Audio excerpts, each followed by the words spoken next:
Let's get salty! Hey everyone, Zeddy here again today with another Into the Emerald Dream card review. The reviews have started again and will be going until Friday. But today, we're going to start off taking a look at probably the most annoying Paladin card I have ever seen. This thing is going to drive people absolutely bonkers, and we really need a wild tech card for this. It doesn't happen. We'll talk about it. There's a lot to go over with this card, and as always, if you want to win this card or any of the other cards from this expansion, we're giving away 2 regular pre-orders, 2 mega bundles out of my pocket. To enter that giveaway, like and comment in the video. Link down description below, the one with that thumbnail over there. Be subscribed to the channel. Every 1,000 subs we get until all the cards are revealed, I will add another mega bundle, so hit that sub button, make me go broke. So yes, Paladin, this is not the Wild God, by the way. This is the other legendary Paladin we'll be getting, but it is so freaking annoying. I can't stress that enough. It is Torth the Unbreaking, or Torth, I don't know. Again, I'm terrible at this stuff. It's only a 5 mana 3/4, but it has Divine Shield, it has Taunt, and for the first time ever, we've never seen this wording before, your Divine Shields take 3 hits to break. And well, you want to see what this card looks like and what that means in action. There's like an animation and stuff. We have a video to take a look at. My blood to save the dream.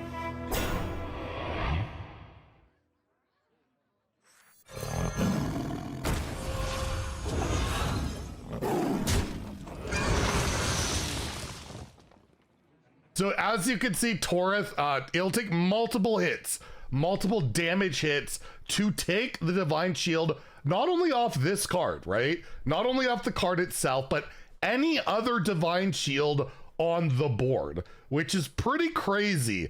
It does have Taunt, so you can get at it right away, but unless you have like a hard removal spell, like a Shadow Word Pain, which I believe is actually rotating out of the core set, or you know, like Assassinate or whatever, right?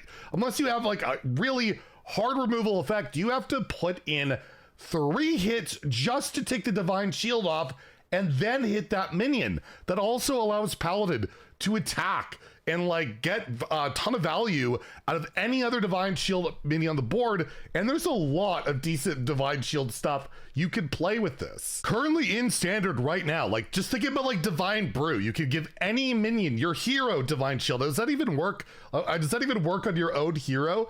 It does say your Divine Shields take 3 hits to break, so you put Divine Brew on your own hero, they have to kill, again, that minion, unless they're gonna have to hit your hero 3 times, then it can apply another Divine Brew. Of course, like Righteous Protector, Argent Protector, giving any minion on the battlefield Divine Shield. But like as they showed, I believe in the video, Tigress Plushie, which by the way, why does the library show it at 3 mana? How long ago did that card get nerfed? Are they buffing it with rotation?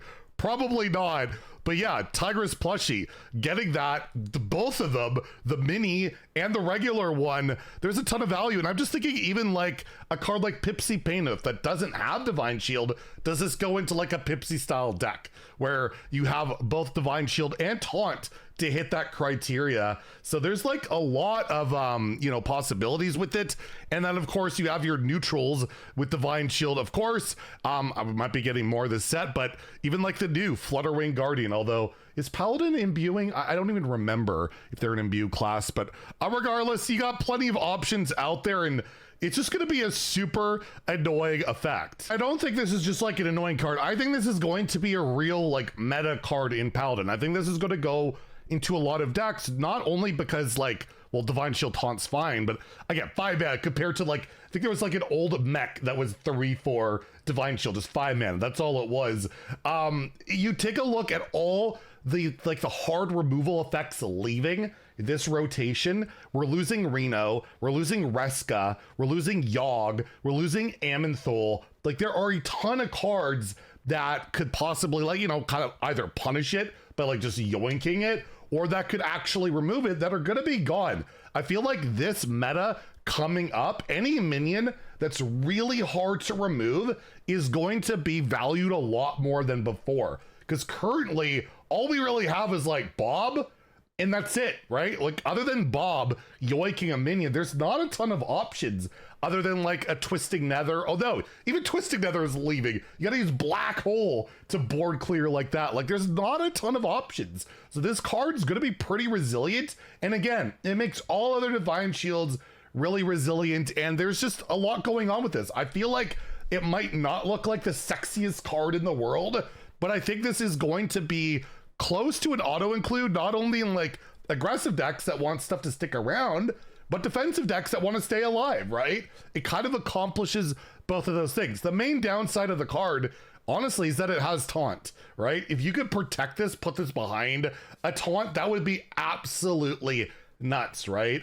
I guess I will mention the Black Knight. Maybe that's going to be becoming more of a meta card. They added tradable to it, and maybe you're going to need it for something like this. So yeah, actually, this is a really strong card. I think this will see play in Paladin, the Divine Shield. Plus, you got Divine Shield synergies on top of everything, right? Just having Divine Shield is typically a really good thing. So yeah, for standard, I haven't given a card a 5 yet, by the way. I don't think I have given a card a 5 yet this review season. I'm not giving this a 5, but I'm giving it a 4. I think this could go into quite a few Paladin decks. I'm just worried that maybe it is a bit more vulnerable than I'm thinking. There is more answers than we're thinking or whatever, but I feel like for 5 mana, triple ding to get that Divine Shield is a pretty big deal and will absolutely be a meta player. In Wild, probably too slow, and again, the removal effects, there's way more silences, devolves, all sorts of stuff. Plus, I gotta mention, in Wild, you have the ultimate answer, which I assume works. I assume the Blood Knight. This used to be a meta card when I think it was Giggling used to be a meta card. You would play Blood Knight against Giggling, and it would be really good. I think it's the last time that card ever saw play in any competitive meta. Might be the only time it really, although some aggro decks played it to take their own Divine Shields off.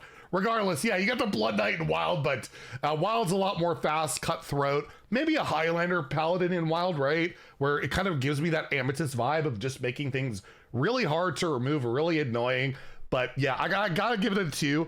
It's not even Paladin cost, although Odd Paladin has been good in Wild, not in ages and ages. Even Paladin still pops up once in a while, but yeah, it's 5 mana. I can't play it there, so why am I even considering it? So one hell of a card. Paladin players are going to be really happy about this one, and if it's as good as I think it will be, it's like a 4-star standard card, people are going to be very, very annoyed trying to kill this or whatever other Divine Shield minions are on the board. They also got rid of Defile. Maybe that could help take these off. Nope.